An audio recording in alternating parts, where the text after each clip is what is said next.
लो जी, मिल गया उन सभी को जवाब जो हजूर पिताजी के खिलाफ अपनी आवाज उठाकर सोचते थे कि अब कुछ नहीं होगा, लेकिन सभी साथ संगत के लिए आ गई है बड़ी खुशखबरी और सभी साथ संगत को बताते हुए बड़ी खुशी हो रही है। और हजूर पिताजी के लिए भी जो भी साथ संगत के मन में उम्मीद है वो आखिरकार सच होने वाली है। सभी साथ संगत को बता देगी हजूर पिताजी के लिए बहुत बड़ी खबर निकल कर आ रही है। आखिरकार जिनके मन में गलत फहमी थी कि हजूर पिताजी सभी साथ संगत के बीच में कभी नहीं लौटेंगे और परमानेंट कभी भी नहीं आएंगे, तो उनको फाइनली बहुत ही जल्द जवाब मिलने वाला है। इसी के लिए सभी साथ संगत के लिए बहुत इंपॉर्टेंट जानकारी लेकर आए हैं, बहुत इंपॉर्टेंट खबर लेकर आए हैं। जो इंपॉर्टेंट खबर हम आपको सुनाने जा रहे हैं सभी साथ संगत को इसको बड़े ही मन लगाकर सुननी है। और सबसे पहले तो इस वीडियो को लाइक कर दे और इस चैनल को सब्सक्राइब नहीं किया तो इस चैनल को सब्सक्राइब कर ले, क्योंकि हजूर पिताजी की वो इंपॉर्टेंट खबर हम इस चैनल के माध्यम से, इस वीडियो के माध्यम से, इस न्यूज के माध्यम से देने जा रहे हैं, जिसे सुनकर सभी साथ संगत को अपने सतगुरु पर एहसास होगा कि हमने जिस सतगुरु को चुना है वह एक सच्चा सतगुरु है और कदम कदम पर पूरी सभी साथ संगत की रक्षा करने वाले हैं। सभी साथ संगत को बता दें कि इम्पोर्टेंट जानकारी के साथ साथ यह जो न्यूज चैनल है, यह जो वीडियो है हजूर पिताजी से जुड़ी हुई है।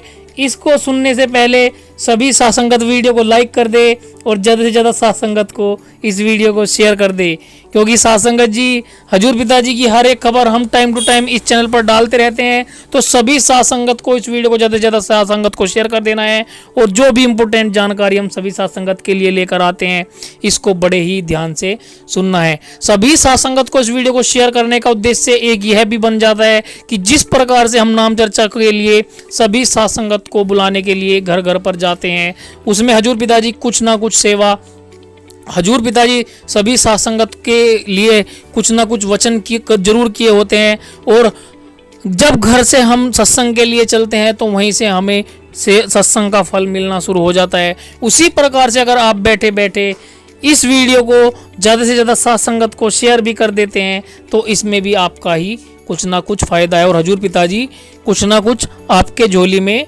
फल जरूर देते हैं। तो सभी साथ संगत इस वीडियो को लाइक कर दे और इस चैनल को सब्सक्राइब नहीं किया तो चैनल को सब्सक्राइब कर ले, ज़्यादा से ज़्यादा साथ संगत को इस वीडियो को शेयर कर दे। फिर हम बताने जा रहे हैं हजूर पिताजी की वे इंपॉर्टेंट खबर जिनको भी हजूर पिताजी के ऊपर भरोसा नहीं है, क्या वे कहाँ पर गलत है, और जो हजूर पिताजी से जुड़े हुए हैं, हजूर पिताजी पर पूर्ण भरोसा करते हैं, वो कितने सही है। सभी साथ संगत को बता दें कि इस वीडियो को बड़े ही ध्यान से सुनना है और यह जो खबर है बहुत ही इम्पोर्टेंट जानकारी के साथ सभी साथ संगत के लिए होने वाली है। साथ संगत जी आपको बता दें कि हमें अपने सतगुरु पर पूर्ण भरोसा रखना है, क्योंकि आज की डेट में जिन्होंने हजूर पिताजी के ऊपर भरोसा नहीं किया हुआ है और हजूर पिताजी को जिस प्रकार से जो लोग गलत समझ रहे हैं उन्हें उस नेवले की तरह जो है सजा मिलने वाली है, जिस प्रकार से नेवले की वजह से एक परिवार को दुखी होना पड़ा था। जी हाँ साथ संगत जी, सीधी सी बात है। एक परिवार में एक नेवला रहता था, नेवला भी बड़ी सहनशीलता के साथ 4-5 सदस्यों का जो परिवार था उसमें रहता था। तो उन 4-5 सदस्यों को किस प्रकार से दुखी होना पड़ा था नेवले को मारकर, उसी प्रकार से जिन्होंने हजूर पिताजी के ऊपर भरोसा नहीं किया हुआ है और हजूर पिताजी के ऊपर गलत आरोप लगाए हैं तो उन्हें उसी प्रकार से दुख होने वाला है। जिस प्रकार से एक नेवले की और एक सांप की और एक परिवार की कहानी है वो हम इस चैनल के माध्यम से, इस वीडियो के माध्यम से सभी साथ संगत को सुनाने जा रहे हैं, क्योंकि हमें क्या है उन परिवार के सदस्यों की तरह दुखी नहीं होना है, हमें अपने सतगुरु पर पूर्ण भरोसा रखना है। जिस प्रकार से एक बार एक नेवला एक परिवार में रहता था, परिवार वाले एक दिन कहीं पर चले गए नेवले को अकेला छोड़कर और एक बच्चा सो रहा था तो उसे छोड़कर किसी काम से अपने खेतों में चले गए, क्योंकि गांव में ऐसा होता है कि गांव में पास में ही खेत रहते हैं और जब बच्चा सोया रहता है तो अचानक से उन्हें किसी काम से खेत पर जाना पड़ गया और वे नेवले को उस छोटे से बच्चे की रखवाल के लिए जो है गेट पर ही छोड़ देते हैं। उनके जाने के बाद सांप अचानक से आता है और वह बच्चे के ऊपर जैसे ही हमला करता है तो नेवला उस सांप को काट कर उसे मार देता है। और जब नेवला वापस आकर गेट पर बैठ जाता है तो उसका मुंह खून में सना हुआ होता है। जैसे ही परिवार वाले खेत से वापस लौटते हैं तो उन्होंने देखा कि नेवले का मुंह खून से पूरा लथपथ हुआ था। उन्होंने बिना सोचे समझे पूरी जानकारी लिए जो है उस नेवले को मार दिया। उन्होंने सोचा कि इस नेवले ने हमारे पीछे हमारे बच्चे को खा लिया है, हमारे बच्चे को मार दिया है, जिस वजह से इसका खून पूरा मुंह खून में लथपथ हो रहा है। जब उन्होंने अंदर जाकर देखा तो बच्चा सही सलामत लेटा हुआ था और उसके पास में सांप के टुकड़े हुए पड़े थे। तब उन्हें बहुत ही ज़्यादा पछतावा हुआ और उन्होंने परमात्मा से उस बात के लिए क्षमा मांगी। उसी प्रकार से जिन्होंने हजूर पिताजी के ऊपर से भरोसा तोड़कर हजूर पिताजी के ऊपर गलत गलत आरोप लगाए हैं, गलत गलत लालछन लगाए हैं, जब उन्हें सच्चाई का पता चलेगा तो उन्हें इस बात का एहसास होगा कि हजूर पिताजी ने कितने अच्छे अच्छे कार्य किए थे और वह हमारी भलाई के लिए हजूर पिताजी ने इतने इम्पोर्टेंट कार्य चलाए हुए हैं। तब उन्हें इस बात का एहसास होगा कि हजूर पिताजी के ऊपर गलत आरोप लगाना गलत था, क्योंकि उन्होंने तो जो आज ड्रग्स माफिया है, जो भी कुछ काम कर रहे हैं, उनके लिए भी इस बात की शर्मिंदगी उन्हें उठानी पड़ेगी, क्योंकि हजूर पिताजी ने जो भी कार्य किए हैं कहीं ना कहीं उन्हें अब गलत लग रहे हैं, लेकिन बाद में इस बात का एहसास होगा कि हजूर पिताजी ने जो भी कार्य किए हैं समाज की भलाई के लिए ही किए हैं, क्योंकि ड्रग्स माफिया का जो अंजाम होता है वो भी उनके लिए बुरा ही होता है। और उन्हें बाद में जब हजूर पिताजी पूरी दुनिया को सचखंड के रूप में लेकर जाएंगे तब उन्हें अपनी गलती का एहसास होगा। जिस प्रकार से भगवान श्री रामचंद्र जी की जो पत्नी सीता माता थी, उन पर गांव वालों ने राज्य वालों ने बहुत गलत आरोप लगाए थे, और जब सीता माता ने अपनी सती होने का प्रमाण दिया था तो उसके बाद उन्हें एहसास हुआ था कि हमने सीता माता के ऊपर गलत आरोप लगाए हैं। उसी प्रकार से जो हजूर पिताजी के ऊपर गलत आरोप लगा रहे हैं, हजूर पिताजी जब पूरी दुनिया में सच का झंडा लहराएंगे तब उन्हें इस बात का एहसास होगा कि हजूर पिताजी के ऊपर जो भी आरोप लगाए थे वह सब गलत थे और हजूर पिताजी निर्दोष थे। तो सभी साथ संगत से हाथ जोड़कर विनती करना चाहते हैं, कृपया करके इस वीडियो को लाइक कर दे। इस कहानी से आपको कुछ ना कुछ सीखने को जरूर मिला हो तो इस चैनल को सब्सक्राइब जरूर कर ले। और इम्पोर्टेंट खबर हम सभी साथ संगत को लेकर आते रहते हैं, इसलिए इस चैनल को सब्सक्राइब नहीं किया है तो इस चैनल को सब्सक्राइब कर ले। वीडियो को लाइक करके ज़्यादा से ज़्यादा साथ संगत को शेयर जरूर कर दे। और कमेंट बॉक्स में जो नया साल भंडारे के रूप में आने वाला है उसके लिए हजूर पिताजी को एडवांस में आप बधाई भी दे सकते हैं। तो सभी सत्संगत के लिए आज हम हजूर पिताजी के इंपोर्टेंट वचन लेकर आए हैं सत्संग के रूप में। हजूर पिताजी का इस सत्संग भी आप सभी सत्संगत को सुन के जाना है और इस सत्संग को सुनकर हजूर पिताजी के इंपोर्टेंट वचनों पर अमल भी करना है। अगर आप हजूर पिताजी के वचन सुनते हैं और इस पर अमल करते हैं तो आपको बहुत ज़्यादा लाभदायक होने वाले हैं। एक बार फिर से कहना चाहते हैं, हजूर पिताजी के वचन डालने से पहले कृपया करके वीडियो को लाइक कर दे। हजूर पिताजी का सत्संग सुनने से पहले एक बार फिर से कहना चाहते हैं कि वीडियो को लाइक कर दे। फिर चलिए स्टार्ट करते हैं हजूर पिताजी के इंपोर्टेंट वचन। आपको बोला और बोल रहे हैं कि यह सर्वधर्म संगम है। क्यों है सर्वधर्म? 23 साल के थे जब गुरुजी ने हमें बुलाया। घर में भी सभी धर्मों के पवित्र ग्रंथ थे, लेकिन जैसे गुरुजी ने बुलाया तो बोला आप सभी धर्मों को पढ़ो। हम नॉन मेडिकल के स्टूडेंट थे, हालांकि ज्यादा पढ़ नहीं पाए, लेकिन बीच में से गुरुजी ने बुलाया तो आए और हमारे हिंदू धर्म के पवित्र वेद, शास्त्र, गीता, रामायण, महाभारत, 5वां वेद, उसको भी पढ़ा।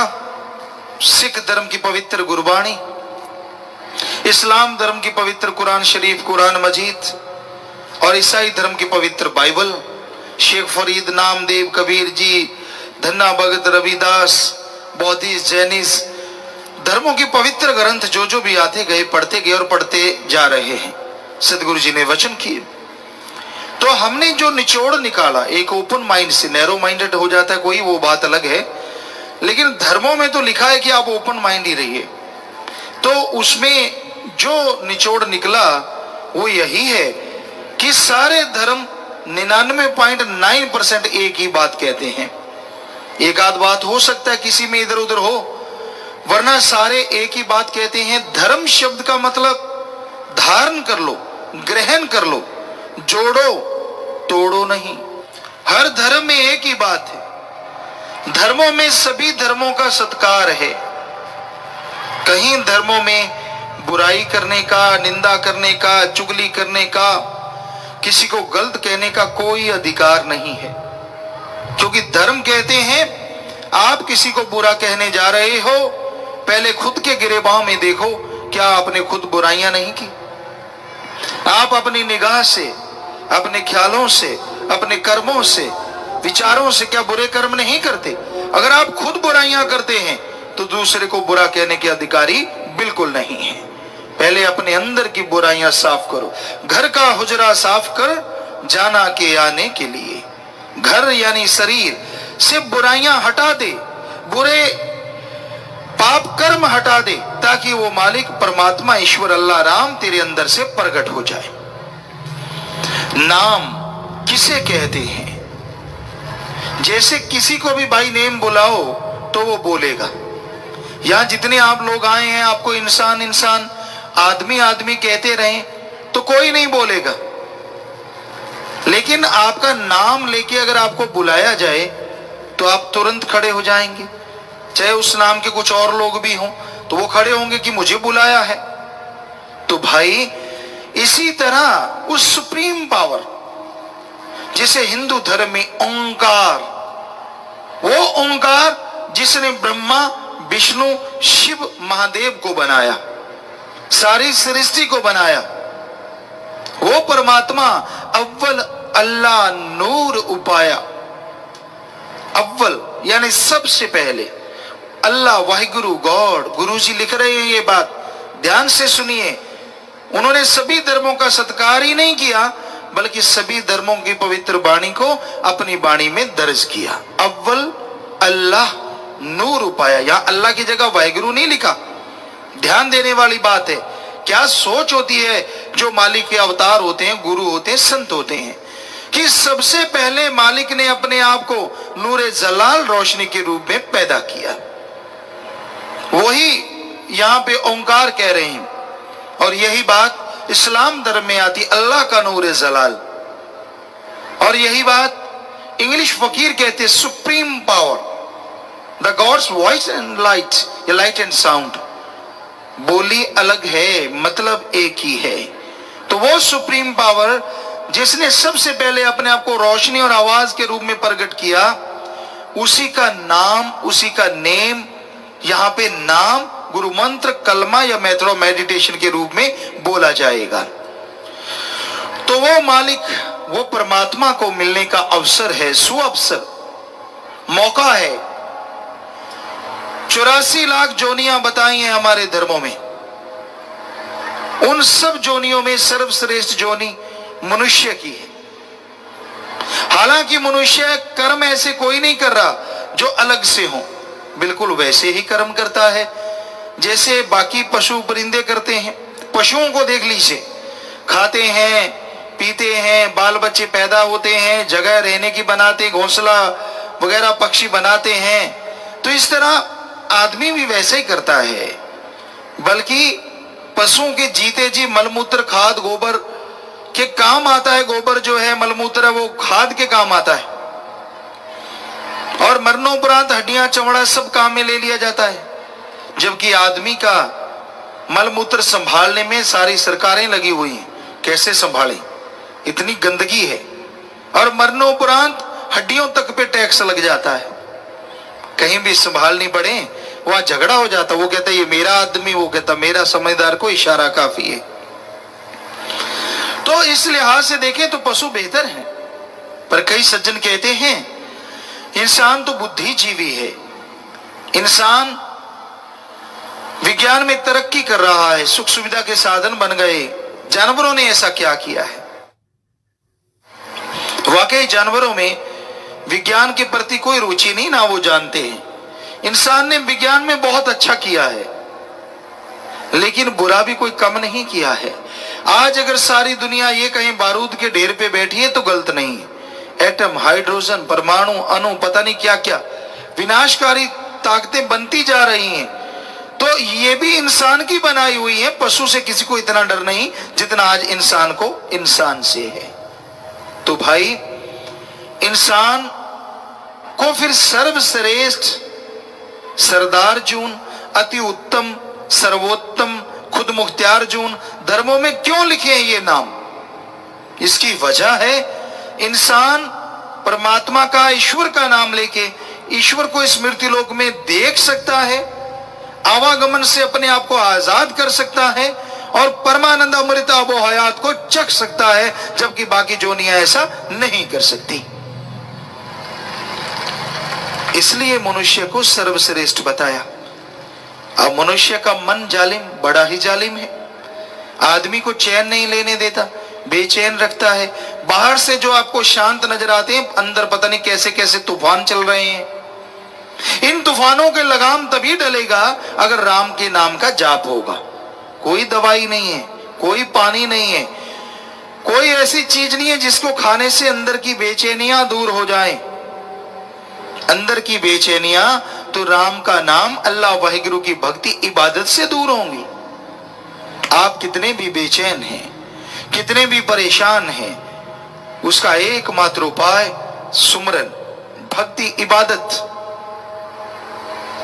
भक्ति करो। चुगली करनी हो, निंदा करनी हो, बुरी बातें करनी हो, लोग चटकारे ले लेके करते हैं, उछल उछल के बातें करते हैं। लेकिन जब राम नाम सुनना पड़े तो मुंह फाड़ फाड़ के जंबाई लेते हैं, नींद आने लगती है, रुचि नहीं, ध्यान नहीं जमता। इधर उधर देखो, ध्यान जमता रहता है। ओम हरि ईश्वर मालिक की याद में ध्यान नहीं जमता। सुमरन पे नहीं बैठता, बैठता है तो खाज खुजली में टाइम बर्बाद कर देता है। इधर उधर देखा देखी में टाइम बर्बाद कर देता है, जंबाई लेने में टाइम बर्बाद कर देता है। नींद आने लगती है, क्योंकि अलूणी सिल, जिसमें नमक मिर्च नहीं है, वो बकबका सा सामान लगता है राम नाम।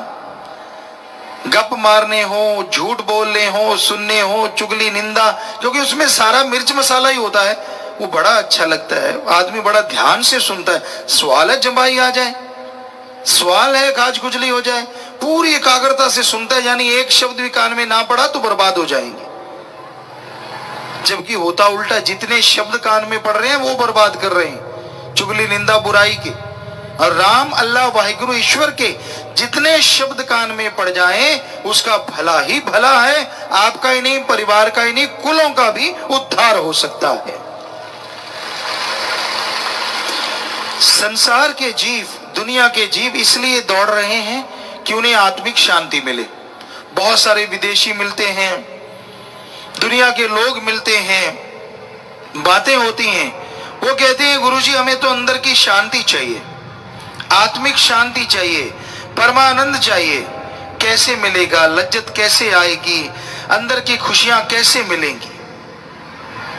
हम उन्हें कहते हैं भाई, अंदर की खुशियां अंदर ही हैं, उसको पाने के लिए अभ्यास करना है। जैसे अगर घी ढूंढते फिरो कि कहीं और मिलेगा, कहीं बाहर से मिलेगा, तो नहीं, वो दूध के अंदर है, पानी धरती के अंदर समाया है।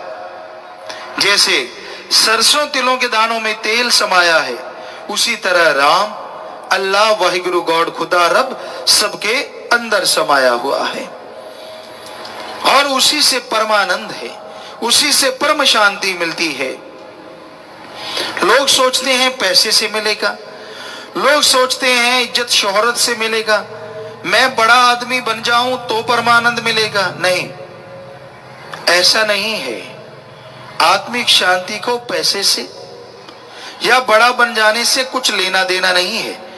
आत्मिक शांति उसे मिलती है जो आत्मिक चिंतन करते हैं, और आत्मिक चिंतन प्रभु के नाम के बिना हो नहीं सकता।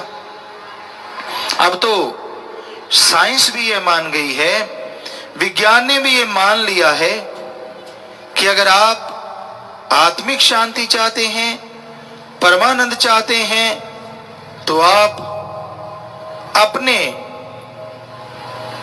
अंदर के ख्यालों को एक शब्द के साथ जोड़ो। एक शब्द जैसे ओम हरि अल्लाह गॉड खुदा रब वाहिगुरु ईश्वर, ऐसे शब्द से जोड़ो और उसका अभ्यास करो, तो आपके अंदर आत्मिक शांति बढ़ेगी, आत्मिक चिंतन बढ़ेगा। तो भाई साइंस मान चुकी है, धर्मों में हजारों साल पहले लिखा जा चुका है। अगर आप भी आत्मिक शांति चाहते हैं, घर में सुख शांति, बीमारियों से परेशान उससे निजात आजादी चाहते हैं, तो आप अपने आत्मविश्वास को बुलंद करो। आत्मविश्वास जब तक बढ़ेगा नहीं, आप गम चिंता टेंशन परेशानियों से आजाद नहीं हो सकते। तो आत्मिक चिंतन करो, सुमरन करो, भक्ति इबादत करो, भला करो, अपने हाथों से करो। जिसका भी भला करना चाहते हो, पुण्य करना चाहते हो, अपने हाथों से दीन दुखियों की मदद करो। अगर कोई बीमार है तो उसका इलाज करवाओ। अंगहीन, अपंग, लाचार तड़प रहा है, खाने का इंतजाम करो। पशु पक्षी कोई भूखा प्यासा है, उसका खाने पीने का इंतजाम कर दीजिए। अपने हाथों से प्रभु की सृष्टि की सेवा में लगाया गया धन सच्चा दान है, और बदले में आत्मिक शांति आनंद ना मिले, हम आपको लिख के गारंटी देने को तैयार हैं। बाकी आप किसी और जगह पैसा चढ़ा देते हैं तो भाई उसका क्या फल मिलने वाला है? हमारे जैसे लोग चढ़ाते हैं और हमारे जैसे उठा के खा जाते हैं। मालिक के पास एक नया पैसा नहीं जाता। सच्ची बात कड़वी बहुत लगती है। हमने सारे धर्मों का पूरा अध्ययन किया, कहीं मिल जाए कि ओम हरि अल्लाह वाहिगुरु पैसा लेता है, लड्डू लेता है, पेड़े लेता है। हमें रूहानियत की पवित्र वाणी में किधर भी एक शब्द नहीं मिला जिसमें लिखा हो कि मालिक पैसा लेता है। ये लिखा है कि वो तो देता है, और इतना देता है कि वो देता हुआ बंद नहीं होता, और आदमी लेता लेता थक जाता है, हार जाता है।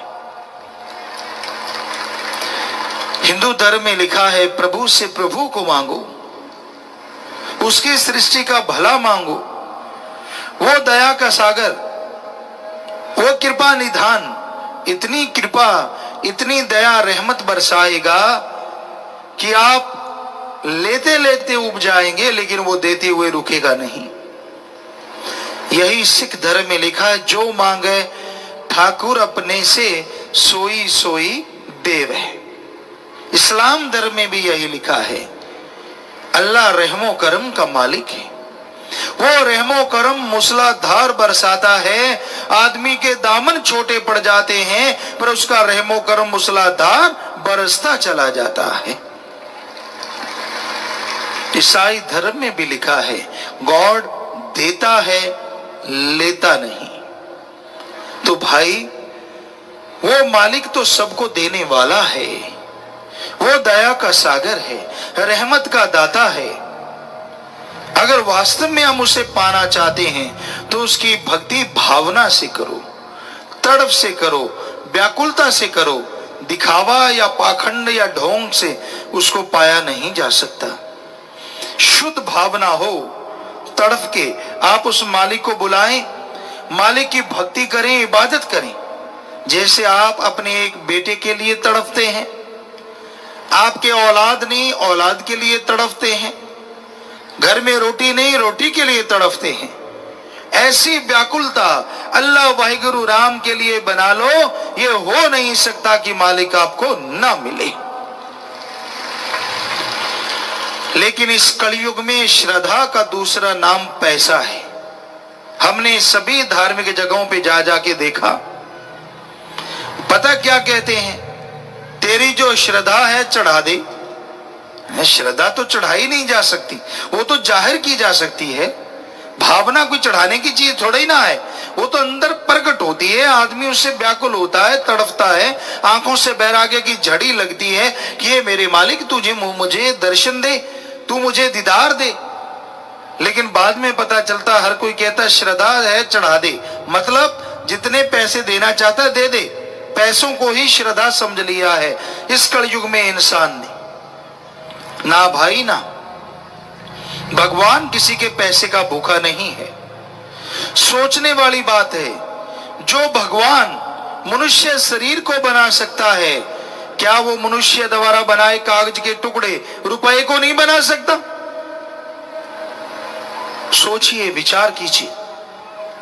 मनुष्य को बड़े से बड़े साइंटिस्ट भी 15 से 20% पढ़ पाए हैं, ह्यूमन बॉडी को कोई पूरा नहीं पढ़ पाया। रिसर्च जारी है। तो जिस भगवान ने इतना पेचीदा यह शरीर बनाया, क्या वो इंसान के बनाए रुपए को बना नहीं सकता?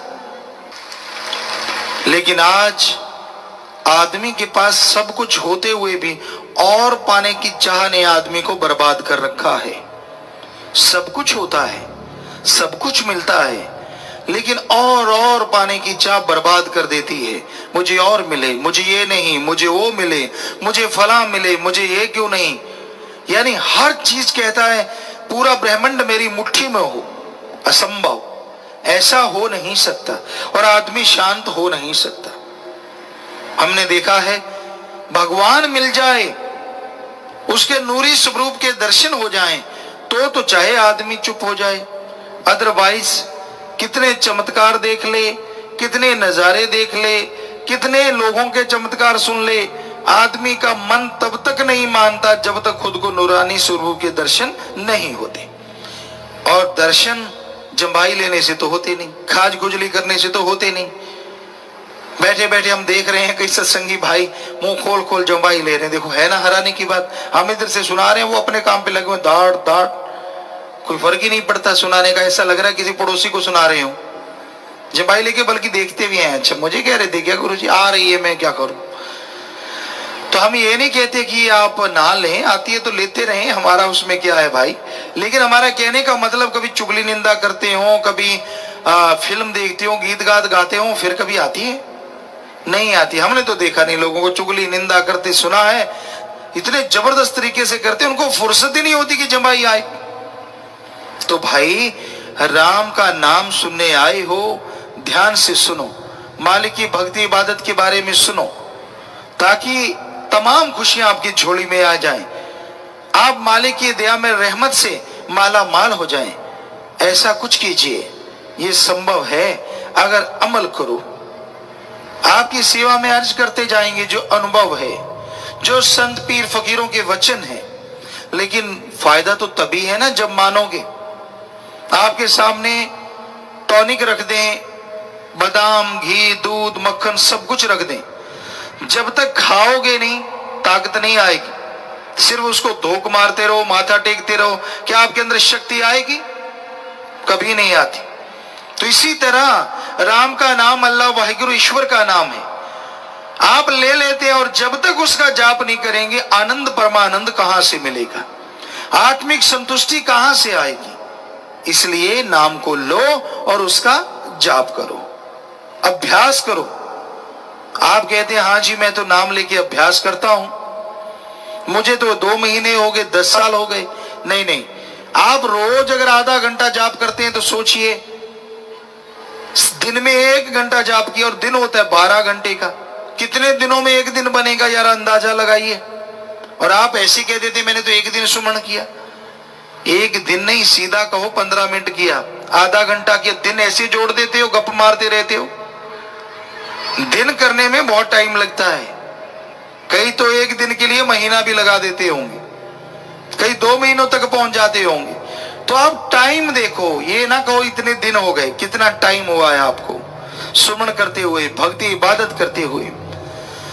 तो समय निकालो, समय निकाल के आप सुमन करेंगे तो आपका आने वाला समय जरूर अच्छा हो जाएगा। क्योंकि जैसे कर्म जीव करता है वैसे ही आने वाले जीव में भोगता भी है। आज जैसा बोओगे आने वाले समय में वैसा ही काटोगे। आज अगर बबुल का पेड़ बोते हो तो आगे आम नहीं आने वाले, और आम का पेड़ बोते हो तो आम आएंगे जरूर। इसलिए भाई संतों के वचन सुनो और उस पे अमल करना सीखो। वचन सुन के जो अमल करते हैं खुशियां तमाम उन्हें ही मिला करती हैं। खाओ पियो ऐश उड़ाओ, ये जग मीठा है अगला किसने देखा है। आज ये चर्चा आम है, और खाने पीने में नशों का सेवन लोग करते हैं, मांस अंडा बेहतर समझते हैं, जो कि हमारे धर्मों में जड़ से ही मना है। सारे नशों को हिंदू धर्म में नरकों की नानी या नरकों के घर बताया है।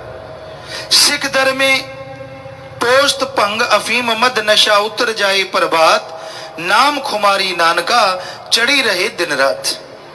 ये सारे नशे गंदगी भरे हैं। सुबह का शाम, शाम का सुबह उतर जाता है। अरे नशा करना है तो अल्लाह वाहिगुरु राम के नाम का करो, जो एक बार चढ़ गया तो दोनों जहान में उसकी नशा खुमारी नहीं उतरेगी।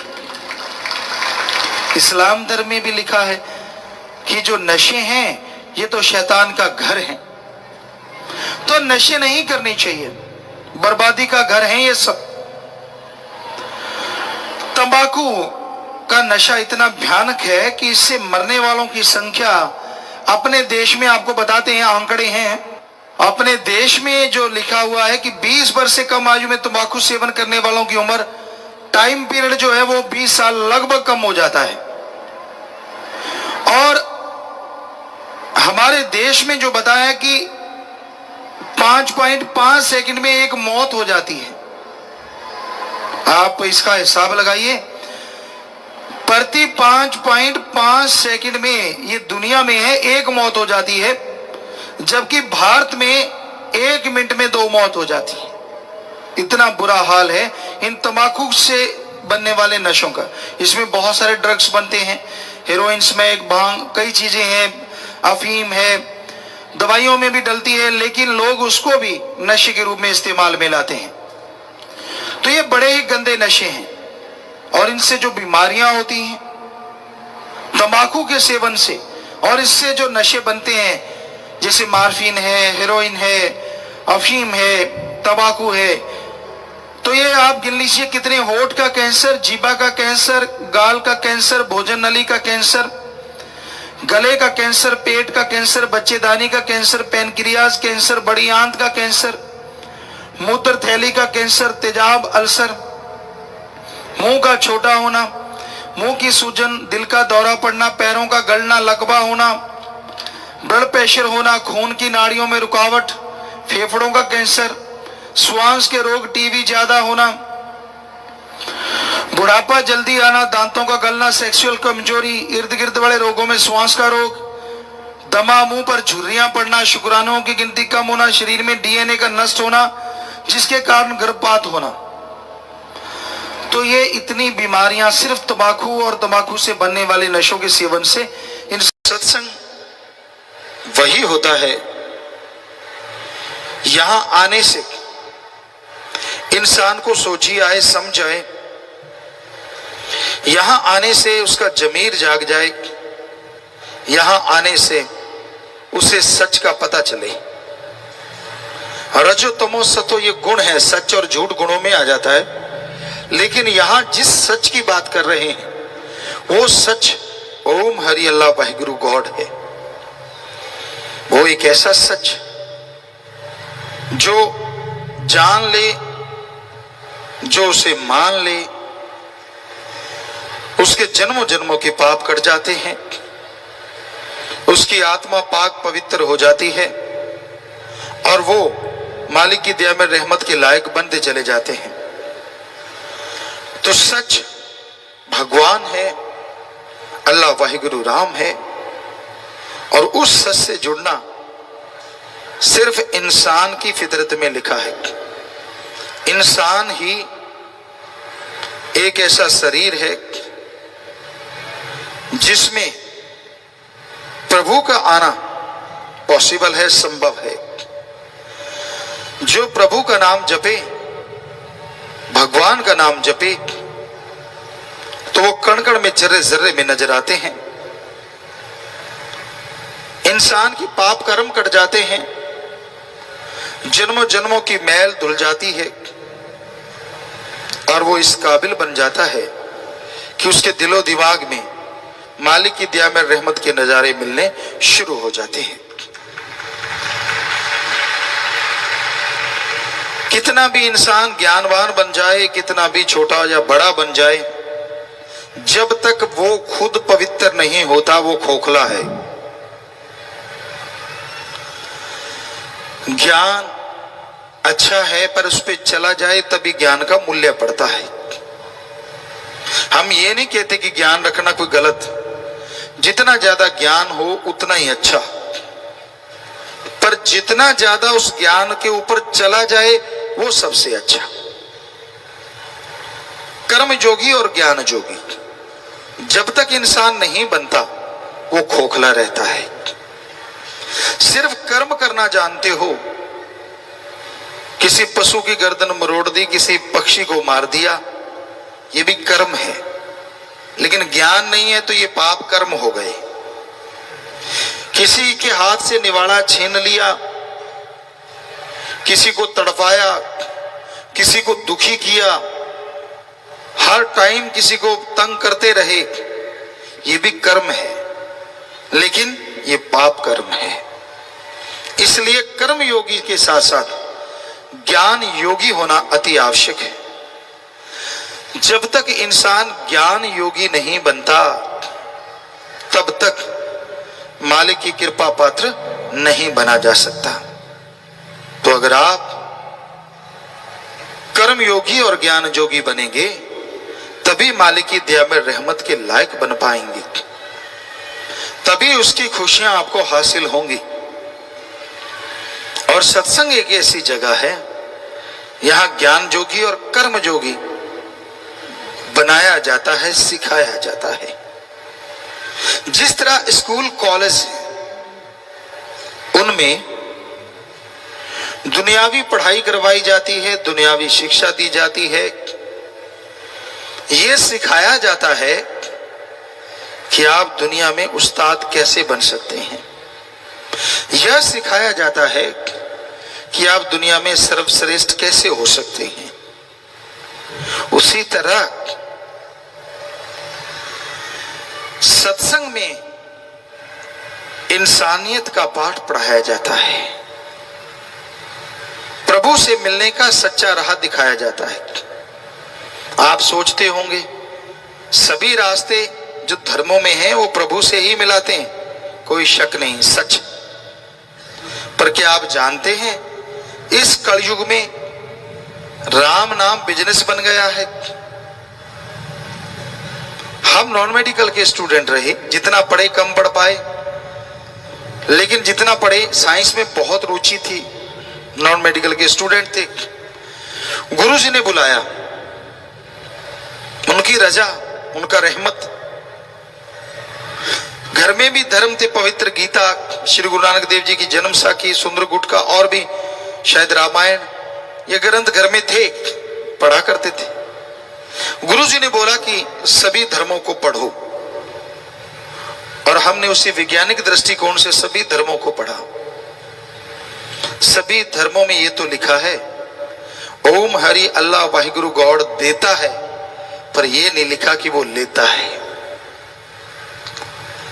अब हम सच्ची बात कहते हैं तो सबको कड़वी लगती है, सब हमसे नाराज हो जाते हैं। उसका नजारा आपने MSG में देखा, ये फिल्म में क्या था उसमें ऐसा, कोई माई का लाल साबित करके दिखाए कि इस धर्म के खिलाफ ये बोला, उस धर्म के खिलाफ वो बोला। और जिनको अच्छी नहीं लगती, जो नहीं उसको देखना चाहते, तो एक ही वजह हो सकती है, वो बुराई की दुकान खोले बैठे हैं अपने घरों में। हमने तो उस फिल्म में नशा छुड़वाया है, बताइए क्या गलत किया। लोगों को कसमें दिलाई, जैसे रूहानी जाम पिलाया कि राम नाम जपो रोग कट जाएंगे, भगवान का नाम जपो, कसम दिला रहे हैं आपको। तो क्या भगवान का नाम जपवाना और बुराइयां कसम दिला के छुड़वाना किसी के धर्म को ठेस पहुंचाना है? सोचिए। फिर क्यों तिल मिलाते हैं लोग? क्योंकि सच सहन नहीं होता। सच यही है, ओम हरि अल्लाह वाहिगुरु गॉड खुदा रब दाता था, दाता है और दाता ही रहेगा। वो मंगता नहीं हो सकता। और यह भी सच है, वो देता था, देता है और देता ही रहेगा। मांगने का कायदा आना चाहिए। ऐसे नहीं होता कि आपने इच्छा करी और वो पूरी हो गई, नहीं। क्या आप इच्छा करें, 5-7 साल का बच्चा को इच्छा कर ले कि मुझे PhD की डिग्री मिल जाए तो मिल जाएगी? कितना भी बरस युग है, 7 साल के बच्चे को PhD की डिग्री नहीं मिल सकती। हाँ, बड़े वाला तो कहीं भी कुर्सी के नीचे से दाएं से डाल के ले सकता है, लेकिन 7 साल के बच्चे को कौन देगा? नहीं हो सकता। वैसे तो कलयुग है, कुछ भी हो सकता है। लेकिन अगर वैसे कायदे से देखा है, डॉक्टरेट की डिग्री, मास्टर डिग्री ऐसे नहीं हासिल होती, उसके लिए जिंदगी के 20-25 साल लगाने पड़ते हैं। तो जरा सोचिए, ये किताबें तो सामने हैं,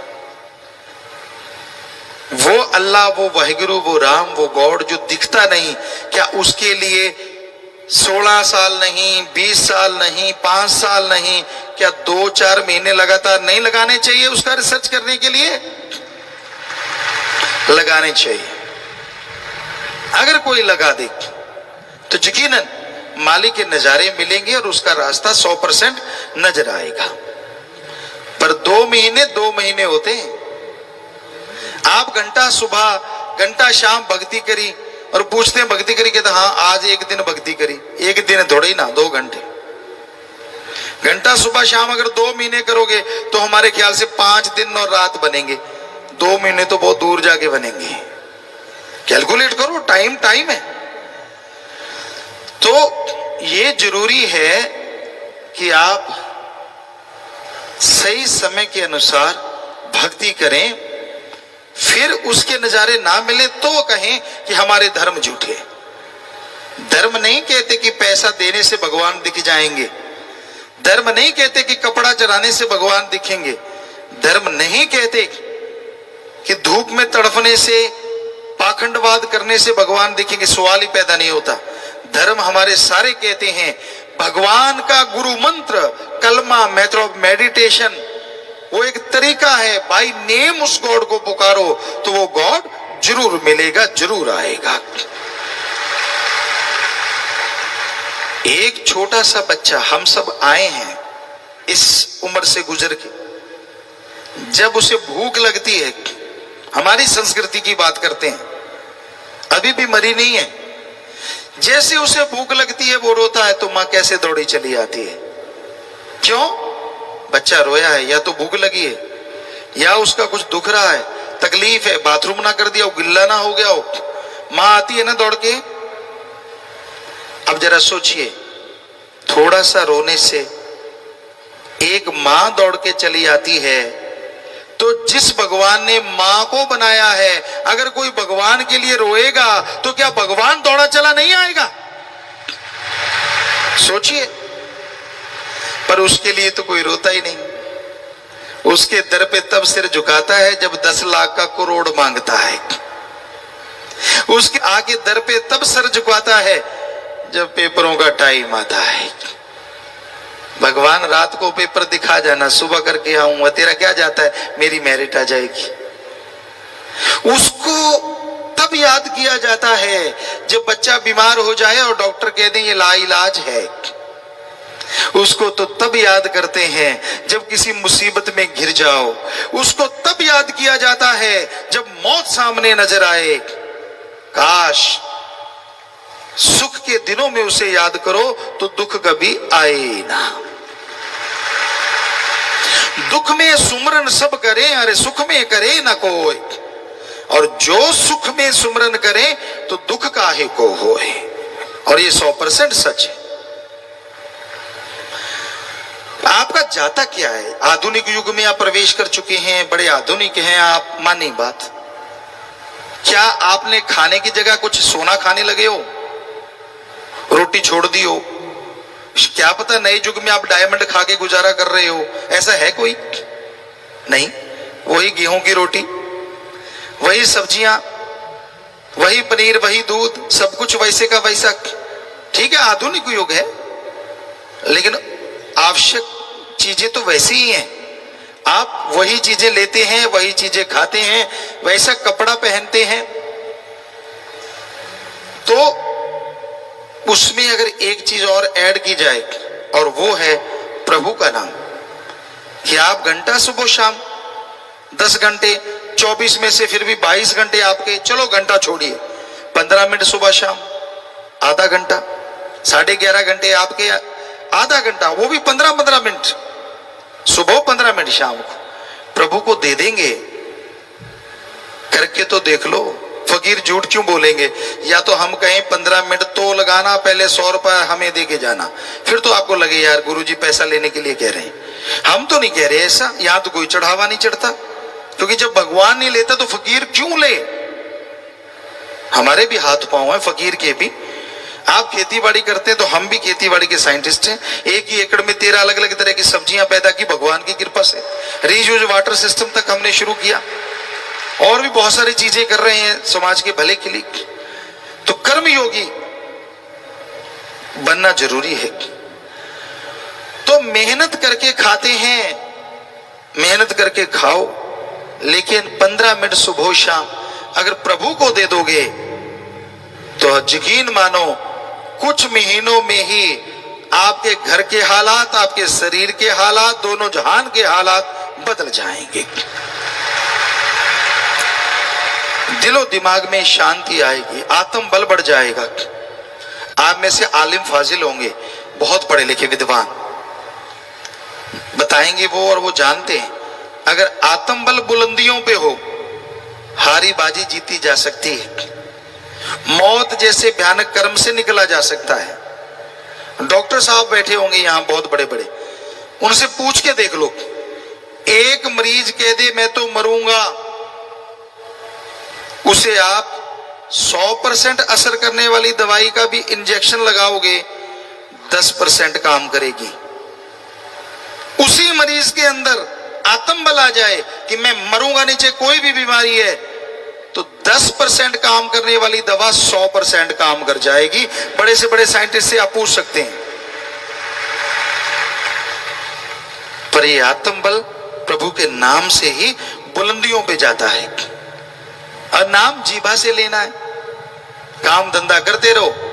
पंजाबी च कहावत है, हथ कारवल ते ध्यान रब यारवल, कि हाथों पैरों से कार्य करते रहो और जीभा से ख्यालों से मालिक का नाम लेते रहो। तो कर्म योगी के कर्म जोगी और ज्ञान योगी के ज्ञान जोगी। कुछ छोड़ना नहीं, कोई नया धर्म नहीं, कोई नया मजहब नहीं, कोई पैसा नहीं देना, तो मर्जी पहनो, जो मर्जी खाओ, बस बुरी चीजें ना खाओ। ईश्वर को क्या लेना देना इन चीजों से। तो प्यारी साथ संगतियों, ऐसी बातें सत्संग में आओगे तो पता चलेंगी ना। दुनिया में आपको लड़ाने वाले मिल जाएंगे। आपका अच्छा घर है, बाल बच्चे अच्छे हैं, परिवार अच्छा है, आपको क्या लगता है लोग खुश हैं?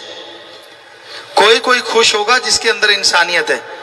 ज्यादा तो ये सोच रहे हैं कब आपकी जड़ों में दाती घुसाएं, जड़ें काट दें, आपके बच्चों को गलत शिक्षा। आज लोग दुखी हैं अपने कर्मों से, पर ऐसे भी दुखी देखे हमने जो दूसरों से दुखी हैं। वो कौन है? दूसरों का सुख देख के जो दुखी रहते हैं, बहुत बड़ा तबका आज दुनिया में उन लोगों का भी है कि मेरे पास स्कूटर था, इसके पास साइकिल, इसके पास कार क्यों हो गई। जब भी कार देखते हैं जल उठते हैं अंदर ही अंदर, दुखी होते रहते हैं, परेशान होते रहते हैं। ऐसे भी लोग हैं। खुद को पावर मिल गई, दूसरा खड़ा हो, ये उनको गवारा नहीं।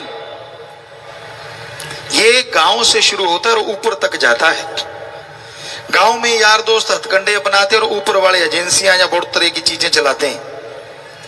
ये हमने महसूस किया है और कर रहे हैं कि नहीं, कोई उठना नहीं चाहिए। अगर उठने नहीं देना तो बुराइयों को मत उठने दो, गलत चीजों को मत उठने दो। नेकी भलाई प्रभु का नाम अगर उठ रहा है, अरे वो तो सबका भला करेगा, आपकी पीढ़ियों का भला करेगा, उसको मत रोको। तो सत्संग में सच की बात समझाई जाती है, सत्संग में राम नाम से जोड़ा जाता है, इंसानियत का पाठ पढ़ाया जाता है। बहुत लोगों को तो इंसानियत का ही नहीं पता। एक बार हमने कुछ बच्चों से पूछा इंसानियत किसे कहते हैं, आगे से जवाब आया, अच्छे पढ़े लिखे, शायद वो कोई इंजीनियरिंग इंस्टीट्यूट था या कोई मेडिकल इंस्टीट्यूट, हमें याद नहीं। कहने लगे गुरुजी इसमें क्या है, एक इंसान है, सारे लोग इंसान हो गए तो इंसानियत होगी। हमने कहा वाह, कमाल की डिग्रियां हैं आपकी। कहते हमें तो इतना ही पता है, आप बता दो इंसानियत किसे कहते हैं। हमने कहा सभी धर्मों का सार निकालें तो इंसानियत कहते हैं किसी को दुख दर्द में तड़पता देख के उसके दुख दर्द को दूर करना या दूर करने की कोशिश करना, इसका नाम इंसानियत है। और किसी को दुख दर्द में तड़पता देख के ठहाके लगाना, यह शैतानियत है। कोई रोड पे घायल पड़ा है, आप गाड़ी में देखते हैं यार हमारा तो नहीं, फिर एक्सीलेटर दबा देते भाग जाते हैं, ये कोई इंसानियत है? ये शैतानियत है हमारी निगाह में। आप बचा सकते थे उसे। और नर सेवा नारायण सेवा धर्मों में भरा पड़ा है, प्रैक्टिकल करके देख लो।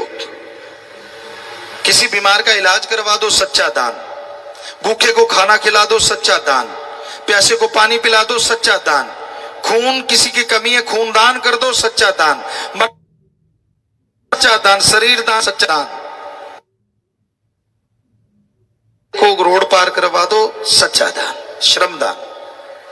ऐसे बहुत से दान हैं जो आप करो। पक्षियों को खाना खिलाओ, उनके लिए चोगा डाल दो, पानी रख दो छत पे, सच्चा दान। ये दान करोगे, हम आपको गारंटी देते हैं भगवान कबूल भी करेंगे और बदले में आपको फल भी जरूर देंगे। बाकी भाई जहां चढ़ा देते हो हमें नहीं पता क्या होता है, आप सब कभी सर्च कर लेना, आपको पता चल जाएगा। दान सच्चा यही है। दीन दुखियों की मदद में अपने हाथों से लगाएं, या फिर पीर फकीर कहें कि ऐसा करो, पौधे लगाओ, वो भी एक सच्चा दान है। पूरी मानवता को, पूरी सृष्टि को उससे फायदा होने वाला है। तो बहुत से कर रहे हैं आप, फूड बैंक बनाए हुए हैं अपने अपने ब्लॉकों में, बहुत सच्चा दान है। क्लोथ बैंक है कि जिनको खाना नहीं, अंगहीन अपंग लाचार को खाना देते हो हर महीने। जिनके कपड़ा लत्ता नहीं उनको कपड़ा पहनाते हो, तो ये सच्चा दान है। तो इस तरह से दान फलता फूलता जरूर है, पर उसको सही तरीके से किया जाए, प्रभु के नाम का जाप किया जाए तो उसका फल अवश्य मिलता है। पर अगर कोई स्वार्थ लेके आप आते हैं, स्वार्थ के तहत करते हैं कि चलो यार दे दो, मेरा नाम होगा तो उसका भी नाम होगा और मेरा काम हो जाएगा, वो बात नहीं बनती। वो तो एक उल्लू सीधा करने के लिए आप इनडायरेक्टली कुछ दे रहे हैं। सच्चा दान मानवता की भलाई करना है, सृष्टि की सेवा करना है, तो इस सत्संग में आके ही पता चलता है। सत्संग यहां एक अल्लाह वाहिगुरु मालिक की चर्चा होती है। यहां परम पिता परमात्मा से मिलने का ढंग सिखाया जाता है। यहां बुरी से बुरी आदतें अमल करने से छूट जाया करती हैं और यहां परम पिता परमात्मा खुद विराजमान होते हैं। उसी का नाम सत्संग है। आप निगाह मारें, भावना से याद करें, वो आपको जरूर कहीं ना कहीं नजर आएंगे, जरूर अंदर से खुशी देंगे। तो इसलिए सत्संग का जो क्षेत्र है, यहां साथ संगत सुबह शाम राम नाम अल्लाह मालिक की चर्चा सुनती है, वो बहुत ही पाक पवित्र हो जाता है। वहां आके अगर राक्षस बुरे कर्म करने वाला सच्चे दिल से तौबा कर ले, मालिक से जुड़ जाए, तो इस जन्म तो क्या, जन्म जन्मों के पाप कर्मों से मुक्ति मिल जाती है। और कोई इंसान इसके उल्ट वहां दुर्भावना लेके आता है, दिमाग में बुरे विचार लेके आता है या बुरा कर्म करता है, तो उसका हशर फिर बहुत ही बुरा होता है। क्योंकि दिमाग में विचारों का आना कोई बड़ी बात नहीं, पर उस पर अमल करना ये बहुत बड़ी बात है, चाहे वो बुरे हैं या अच्छे हैं। क्योंकि अच्छे कर्मों का दिमाग में आना और उस पर अमल करना बेमिसाल बात है, बहुत बड़ी बात है, परम पिता परमात्मा को मिलाने वाली बात है। और बुरे विचार और फिर उन पे अमल करना, सारा अहंकार, सारी हिंकड़ी पल में चली जाती है और इंसान भयानक बीमारियों, दुख तकलीफों से घिर जाता है, जो कभी निकल नहीं पाता। कहते हैं, एक कहावत है गलती करके मान ले उसे इंसान कहते हैं। गलती हो गई अनजाने में और इंसान उसे मान लेता कि हाँ मेरे से हो गया, तौबा करता है, उसे इंसान कहते हैं। गलती पे गलती करी उसे हैवान, पशु कहते हैं। गलती कर ली फिर गलती कर ली, पर गलती पे गलती करता ही चला जाए उसे शैतान कहते हैं। उसका हशर फिर हद से ज्यादा बुरा होता है। उसको कहीं भी दरगाह में ना इस जहान में कहीं टिकाव नहीं मिलता। अंदर से बेचैन, दर दर की ठोकरें, बेचैनी का आलम, तरह तरह की बीमारियां, परेशानियां उसे घेर लेती हैं। तो इसलिए इंसान सच्चे दिल से तौबा करे, साथ संगत में करता है। असल में तो दरगाह में वो जल्दी कबूल होती है। कई चुपके चुपके करते हैं, कई आगे बैठने वाले होते हैं, पीछे जाके खड़े हो जाते हैं कि कौन सा पता चलेगा, ये तो ड्यूटी पे खड़ा है। खड़े खड़े नारा लगा देते हैं, पता ही नहीं चलने देते कि मैंने माफी भी ली। तो मालिक भी फिर पता लगा के माफी देता है। वो मालिक है, अल्लाह है, राम है। उससे कोई चालाकी करेगा तो इतना पागल तो वो है नहीं, इतना बेवकूफ नहीं जिसने आपको दिमाग दिया है। तो वही बात है कि इंसान सत्संग में आए, वचन सुने, पीर फकीर की बात जो अल्लाह मालिक के वचन होते हैं सुने और उस पर अमल कर ले तो जन्मों जन्मों के पाप कर्म कट जाया करते हैं। दुर्भावना से सद्भावना हो जाती है। पर अगर कोई बुरे विचार लेके उस पर अमली करने लग जाए तो उसका हश्र बहुत बुरा होता है। इसलिए भाई कभी भी सत्संग में आओ, मालिक के यहाँ नाम की चर्चा होती है, अल्लाह वाहिगुरु भगवान के नाम की चर्चा होती है, वहाँ बैठ के आंखें लगानी है तो अल्लाह वाहिगुरु की तरफ लगाइए, ख्याल लगाने हैं तो अल्लाह वाहिगुरु मालिक के प्रीत की तरफ लगाइए, और शरीर लगाना है तो परम पिता परमात्मा की तरफ लगाइए। इसको शोपीस मत बनाइए कि तुझे कोई देखे तो आंख मटक्का करे, तो ये करे वो करे। हो सकता है वो चीज ही चली जाए जिसके ऊपर आप मान करते हो, जिसके ऊपर गुमान करते हो। इसलिए कभी भी बुरा कर्म ना करो, ना सोच रखो। सत्संग का दायरा ऐसा जबरदस्त होता है। आप एक शिक्षार्थी की तरह आओ, विद्यार्थी की तरह आओ तो ऐसी शिक्षा लेके जाओगे जिससे आप ही नहीं, आपका परिवार ही नहीं, कुलों का उद्धार हो सकता है। और अगर आप बुरा सोच रखते हैं, बुरा ख्याल रखते हैं तो आप ही नहीं, कुलों का भी, जो आपके बच्चे परिवार हैं उन पे भी असर लाजमी पड़ता है। तो इसलिए भाई सत्संग सुनो, अमल किया करो, दिखावे की जरूरत नहीं है। कई ऐसे ढीठ होते हैं, इतने बेशर्म होते हैं, उनको कोई फर्क नहीं पड़ता, वो दिखावा करते रहते हैं। और साथ वालों को पता होता है कि हाँ भाई ये देखो कितना ढीठ बना हुआ है, और उसको लगता नहीं मेरा तो किसी को पता ही नहीं है। एक कहावत है और हमने उसको देखा है, कहते हैं कबूतर की तरफ जब बिल्ली आती है ना, कबूतर आंखें बंद कर लेता है, अपने को बिल्ली दिखती ही नहीं। बिल्ली को और मजा हो जाता है, उसको खाने में आसानी हो जाती है, वो झट से पकड़ती है और टुकड़े टुकड़े कर देती है। हमने देखा है ऐसा। तो कई लोग इतने ढीठ होते हैं, सारी गलतियां करते हैं, सब कुछ बुरे कर्म करते हैं और वो आंखें मूंद लेते, कहते किसी को पता ही नहीं, मेरा तो पता ही नहीं चलता। वाह भाई वाह, तू अदृश्य हो जाता है जब गलतियां करता है। कोई तेरे पास बटन है जो किसी को दिखता ही नहीं, लोगों की आंखें लगी हैं, बटन तो है नहीं। सो वो सब देखते हैं। और मालिक अल्लाह राम से कैसे बचोगे? वो तो कमरे के अंदर क्या, बाहर क्या, जंगल बियाबान क्या, समुद्रों के पार क्या, समुद्र के अंदर क्या, पताल में क्या और आसमान में क्या, हर जगह, हर पल, हर समय, हर किसी को वो देख रहा है। उसको उससे पर्दा कैसे करोगी?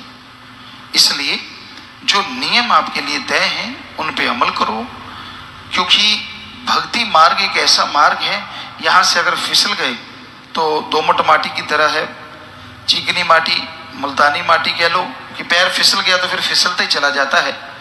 पीर फकीर ही एक ऐसा होता है जो उसका हाथ पकड़ के उसे संभालता है।